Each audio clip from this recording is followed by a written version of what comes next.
Boa noite, queridos amigos, queridos irmãos. Iniciamos então mais uma exposição doutrinária online aqui pela Sociedade Espírita Jesus, nesta sexta-feira, dia 21 de fevereiro de 2025. E o tema desta noite é intitulado Floresça onde estiver. E as reflexões desta noite, elas foram retiradas do Evangelho segundo o Espiritismo, capítulo 25, itens 6 a 8, intitulado Observai os pássaros do céu. E também buscamos subsídio na literatura suplementar do Espiritismo, que se encontra lá no livro Floresça Onde Estiver, de autoria de César Braga Saide, editado pela Federação Espírita do Paraná.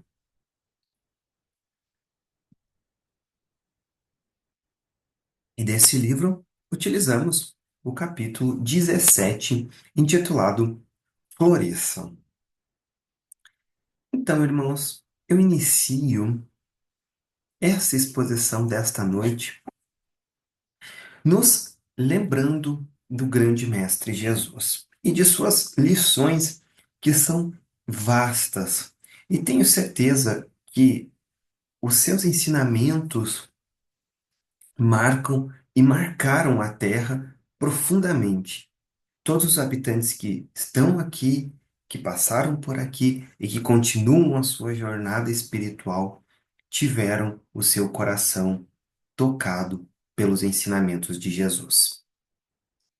A gente bem o sabe que muitas vezes a gente pode ter reencarnado muitas vezes aqui na Terra e talvez em alguns momentos até nos esquecemos dos seus ensinamentos, mas eles se encontram lá na nossa consciência. Porque quando lembramos de Jesus, lembramos da caridade, lembramos do seu amor, lembramos da sua bondade, porque Jesus foi o maior espírito em elevação moral e intelectual que pisou aqui na Terra. E quando a gente lembra dele, a gente pensa na vida dele, na vida muitas vezes humilde que ele teve aqui, mesmo sendo o grande arquiteto, o grande responsável pelo nosso planeta. E às vezes a gente observa a vida simples dele. Nasceu em uma cidade que era menosprezada, teve uma profissão que na época era menosprezada e era considerada simples, viveu entre as pessoas que mais pecavam, que mais erravam, mas ele estava lá porque ele, como um grande professor, sabia da sua necessidade de estar nestes locais, de pertencer a estes locais e ensinar ensinamentos divinos e sublimes. Se formos pecarmos a história de Jesus, vamos ver que o próprio nascimento dele representa uma grande resistência ao mal. Nasceu numa manjedoura, junto aos animais do campo, né? Porque ele nasceu junto às vacas, né? Numa pequena manjedoura. Fugidos depois, nos primeiros anos de vida de Jesus, ele precisou fugir. José, né, e Maria, José que teve uma visão que iam perseguir os bebês ali na Galileia, fugiu para o Egito nesse período. E quando a gente pega isso, olha a grande resistência que Jesus teve. A grande resistência ao mal, mas mesmo assim floresceu e teve todas as suas tarefas aqui na Terra, que foi a tarefa de ensinar, a tarefa do amor, instalada nos registros históricos da Terra. Nenhum homem conseguiu uma façanha tão grande quanto ele. O único que pôde dividir a história da humanidade entre antes e depois dele. A gente sempre fala isso porque talvez quando a gente passe por grandes dificuldades aqui na Terra, períodos de guerra, períodos conturbados, a gente pensa que esse é o grande problema e que isso sim vai afetar a história da Terra. Passamos por grandes conflitos. Um grande exemplo disso foi a Segunda Guerra Mundial. Mas esse grande conflito não dividiu a história da humanidade entre antes e depois dela.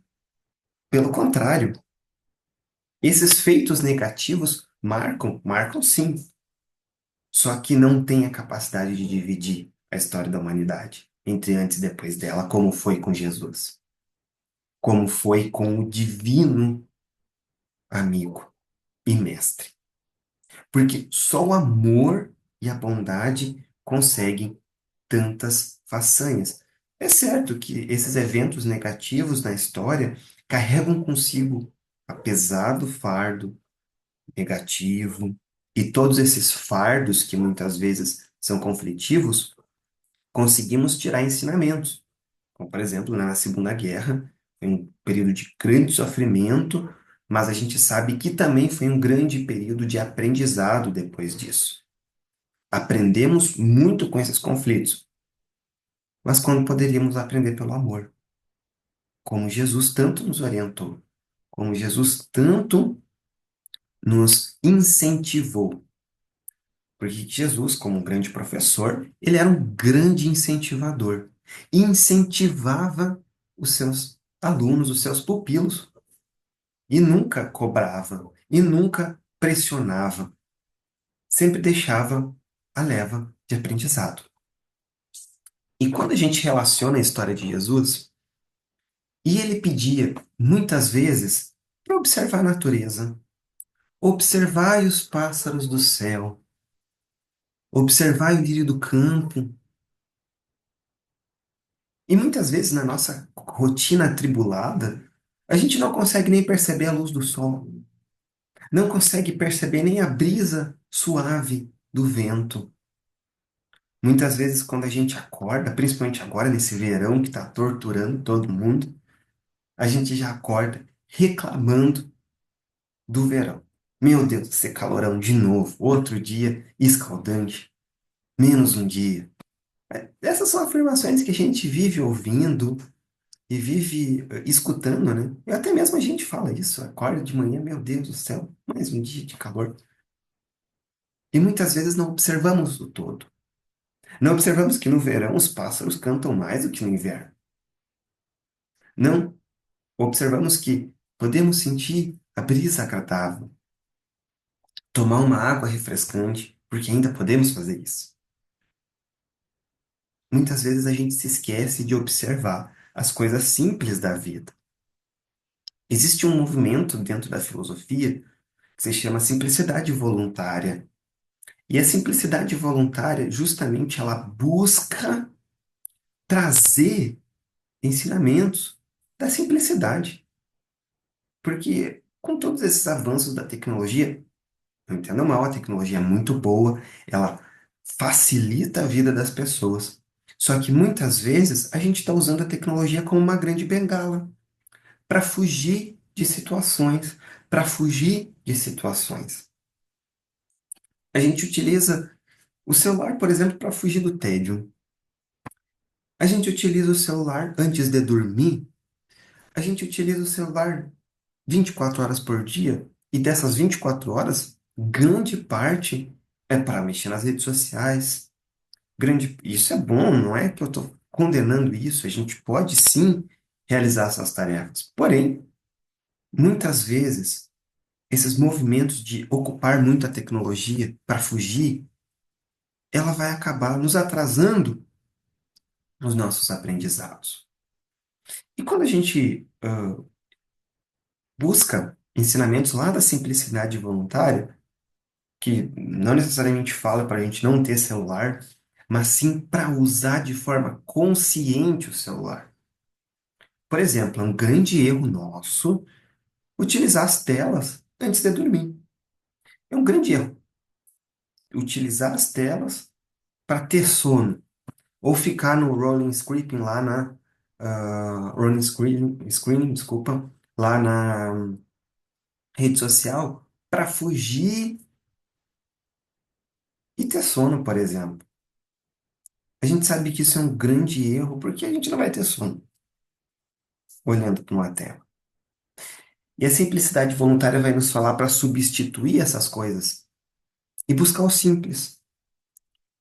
O que os nossos avós faziam antes de dormir? Tomavam um chazinho, às vezes alguns mais antigos liam a Bíblia ou liam algum outro livro, faziam as suas preces antes de dormir, buscava serenar antes de dormir, manter as luzes ambientes mais baixas, porque o nosso organismo precisa disso. A gente criou necessidades, muitas vezes, aquém do que queremos, aquém do que podemos. E aí a gente vê os grandes transtornos, as grandes patologias mostrando a sua face, mostrando a sua força. A gente vê, por exemplo, a ansiedade no seu auge, o burnout no seu auge. Tudo porque às vezes a gente não consegue desligar. O uso incessante da tecnologia nos faz a gente não ter uma rotina.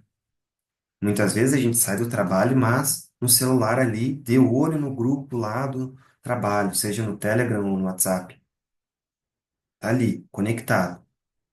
Mesmo fora do horário de expediente, final de semana, a gente não sabe se desligar, ter um momento de, opa, peraí, acho que estou usando demais, não estou conseguindo desligar.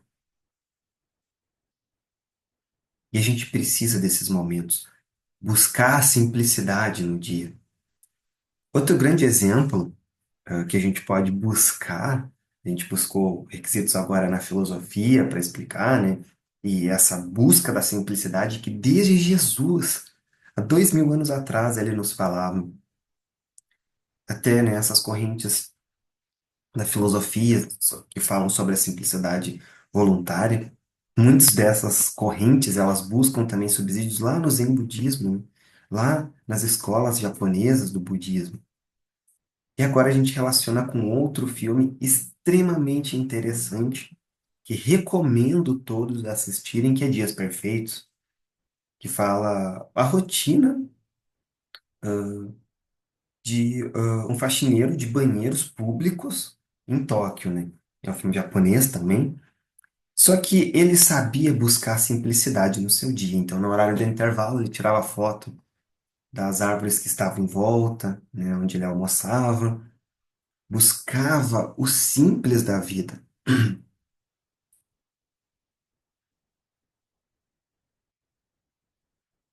Muitas vezes, a gente já não sabe mais buscar o simples da vida.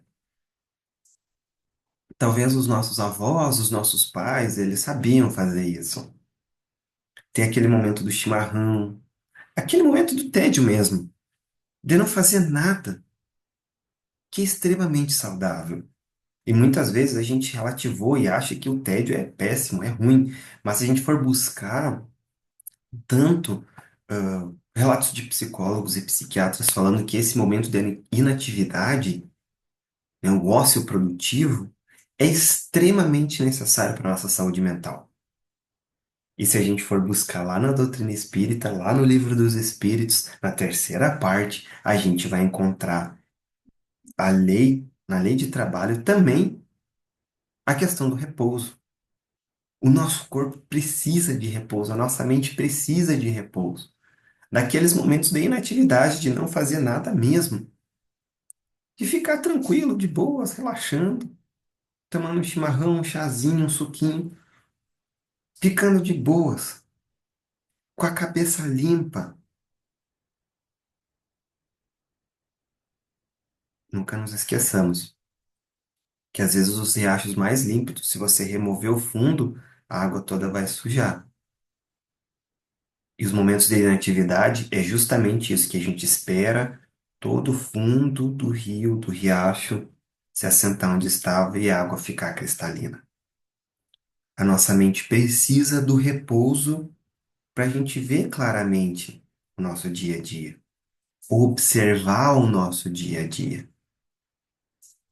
Precisamos disso, necessitamos disso. Mais do que nunca, somos herdeiros do nosso amanhã. Então, tudo que fizemos no presente refletirá lá no amanhã. E não tão longe, pode ser mesmo amanhã mesmo, ou pode ser séculos na frente. E a gente precisa desses momentos de repouso para redirecionar nossa bússola existencial.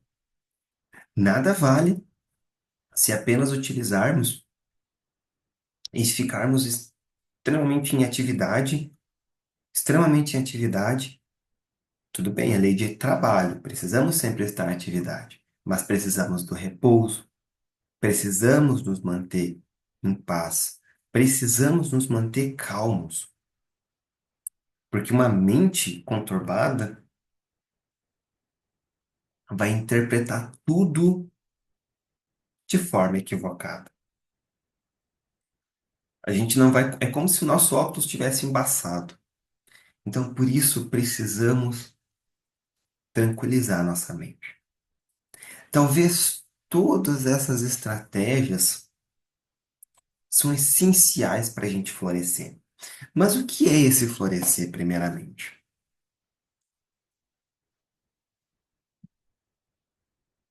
Este florescer é justamente desenvolver as nossas tarefas, as nossas pendências evolutivas. Mas, o mais importante, florescer onde estivermos. Seja o contexto que a gente está, que a gente possa florescer. Seja aonde a gente nos encontra, é importante a gente florescer. Buscando outra analogia da natureza, às vezes aquelas plantas aquáticas mais lindas, Vitória régia, ninféia e etc., que tem a flor branca e vistosa, muitas vezes florescem nos lugares mais insalubres. Onde a qualidade da água está mais baixa, lá elas florescem. E muitos outros exemplos de plantas aquáticas lindas que florescem em locais eutrofizados, onde a qualidade da água é muito baixa. E quando Jesus relatou para florescer onde estivéssemos, justamente foi isso. Desculpa, para observar a natureza, justamente foi para relatar de que na natureza se tem exemplos e ensinamentos muito bonitos que a gente pode com certeza levar para o nosso cotidiano. E essa questão de florescer, que parece ser uma coisa muito simples, é muito complexa. Se a gente for pensar os contextos que a gente se encontra, seja lá no trabalho, seja em família, seja na sociedade em si, muitas vezes a gente precisa de muita paciência, a gente precisa de muita determinação, porque muitas vezes a gente vai cair, muitas vezes a gente vai se machucar, muitas vezes a gente vai quebrar a cara. E o florescer é essa capacidade de resiliência que todo mundo tem. Todo mundo tem, sem exceção. Porque todos são espíritos imortais. Todos temos essa capacidade de nos reerguer. Podemos sim só sobrar, né? Errar feio e bastante, mas também temos a capacidade de admitir o erro, levantar e seguir a vida. Levantar e seguir onde estamos. Levantar e ter a consciência dos erros e que vai se esforçar ao máximo para não repetir os erros. Porque quando aprendemos e saibamos valorizar não só o produto final da nossa existência, que lá é a perfeição, mas sim amar esse processo. Em qualquer tarefa da nossa vida, da nossa existência, a gente tem que pensar em não amar o ponto final, mas amar o processo até esse ponto final. Todos os espíritos, todo mundo que está encarnado aqui teve a mesma origem, que é a simplicidade e a ignorância. E todo mundo vai ter o mesmo fim, o mesmo destino, que é a perfeição. Jesus relata isso. A espiritualidade amiga, através dos seus diversos espíritos que tiveram relato aqui, seja Emmanuel, Joana de Ângeles e muitos outros espíritos. Basta a gente visualizar o Evangelho segundo o Espiritismo também, a gente vai encontrar isso.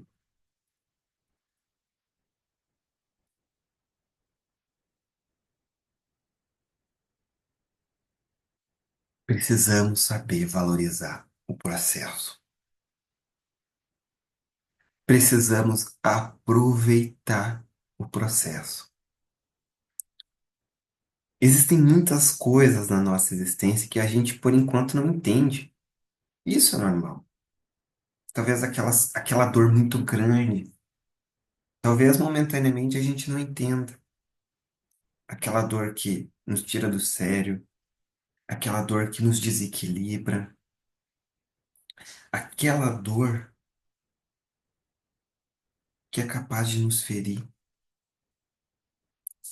aquela dor que ainda nos incomoda. Ainda a gente não entende o porquê delas. A gente não entende ainda o porquê, mas talvez mais importante do que entender o porquê é viver o processo. Bem-aventurados aqueles que choram, porque serão consolados. Já disse o Mestre Jesus no Sermão da Montanha. Precisamos viver o presente. Talvez a gente esteja muito atribulado ou com o passado ou com o futuro, mas a vida está acontecendo no agora. É no aqui que a vida está acontecendo. É no agora que a vida ocorre. E não é no amanhã e não no depois. Está acontecendo agora, nesse exato momento. A vida ela é constante. A vida sempre está em movimento. Mas no aqui e no agora. No ontem já ocorreu e no amanhã vai ocorrer. Então é importante, irmãos, que a gente fique com isso bem claro. A vida ela sempre ocorre, independentemente de onde a gente estiver, mas sempre no presente, sempre no aqui e no agora. Que talvez na vida muito rápida que a gente leve, a gente só pense no amanhã, nas metas do trabalho, nas metas financeiras, no carro novo, na casa nova. Isso é muito bom pensar. Mas agora transformar só isso no objetivo de vida, a gente vai chegar nesse objetivo e muitas vezes vai se deparar com um vazio. Então, no processo, a gente precisa internalizar isso e construirmos um interior mais sólido, construir uma existência mais sólida. Nada adianta tentarmos conseguir coisas externas, sendo que o interno está bagunçado. Não adianta a gente ter grandes aquisições intelectuais se a nossa moral não está nada equilibrado. E Emmanuel já falou das duas asas, do intelecto e do moral. O pássaro não voa com uma asa só, ele voa com as duas em equilíbrio, a asa intelectual e a asa moral. E é assim que o nosso espírito vai alcançar voos maiores. Quando a gente equilibrar o intelecto e o moral. Também não adianta a gente só desenvolver o moral e o intelecto, não. Precisa dos dois, o intelecto e o moral, para nosso aprimoramento. E talvez a gente passe por dores, a gente passe por dificuldades, a gente passe por momentos sombrios mesmo na nossa existência. Dificuldades financeiras, dificuldades no trabalho, falta de oportunidade, um mundo que em situação econômica e ambiental em colapso. Mas no meio disso tudo, não podemos nos esquecer que Jesus está no leme. E não estamos desamparados, soltos no nada, como uma simples obra do acaso, como um simples fruto do nada, e que vamos para o nada. Pelo contrário, irmãos, estamos sempre amparados. E apesar de todas essas situações, conflitantes que vivemos, ainda vamos florescer. Ainda vamos amar mais, perdoar mais, tanto me perdoar como perdoar o outro. Amar até aquele ser humano mais difícil que nos fez mal. Enfrentar todas as dificuldades, sejam estas financeiras, econômicas, com a cabeça erguida. Enfrentar a perda de uma pessoa querida, sabendo que a vida continua, a vida incessante. A vida é o aqui, é o agora, é o hoje. E que possamos, apesar de todas essas situações, apesar de todas essas dificuldades, florescermos e enfrentarmos e sermos felizes com os subsídios que nós temos e não com subsídios ilusórios, não com fugas, não com um prazer incessante,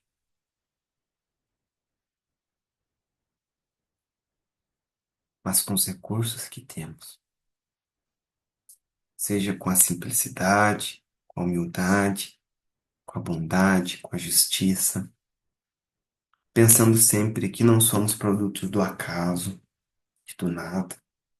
Somos espíritos imortais, filhos de Deus, e temos como irmão mais velho Jesus Cristo. A gente percebendo todas essas nuances, a gente vai encontrar o nosso caminho, a nossa rota, e certamente vamos encontrar, talvez, as respostas para todas aquelas dores, as respostas para todas as dificuldades.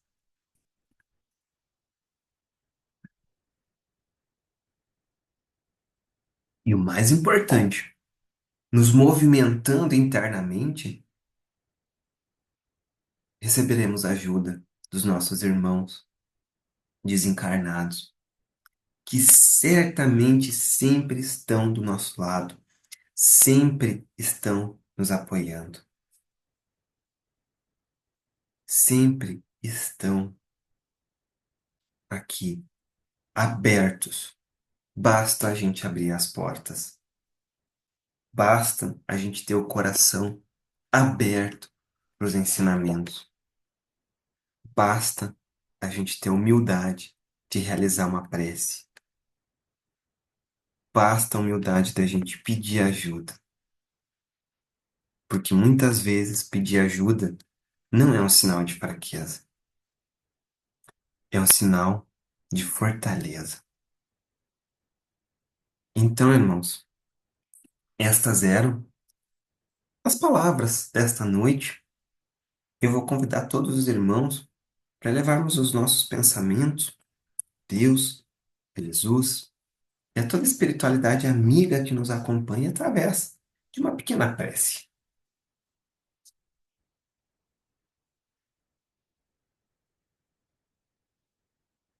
Então, vamos todos fechar os nossos olhos físicos e levarmos os nossos pensamentos a Deus, a Jesus e a toda a espiritualidade amiga da casa, dessa UPA celeste, que possamos pensar nas nossas dores, mas pensar de uma forma diferente. Pensar nas nossas dores com a certeza de que vamos vencê-las. Pensar de que, seja a situação que nós encontrarmos, Jesus e todos os seus benfeitores estarão conosco, nos abençoando, nos iluminando e nos direcionando para a rota segura e benfazeja do nosso Mestre Jesus. esse caminho de bondade, esse caminho de amor, esse caminho de abnegação. Nunca nos esqueçamos dos ensinamentos do Mestre para podermos florescer aonde nos encontramos, com amor, com dedicação, com lealdade, com a certeza de que vamos cumprir os deveres, que vamos amar mais, independentemente onde estivermos, conhecer mais e, principalmente, perdoarmos para, enfim, poder perdoar. Amar para ser amado. Obrigado, Senhor Jesus, e seus divinos trabalhadores, por esta noite. Que assim seja. Obrigado a todos os irmãos que aqui estão, que possamos ter um ótimo final de semana, com votos de muita paz e muito amor.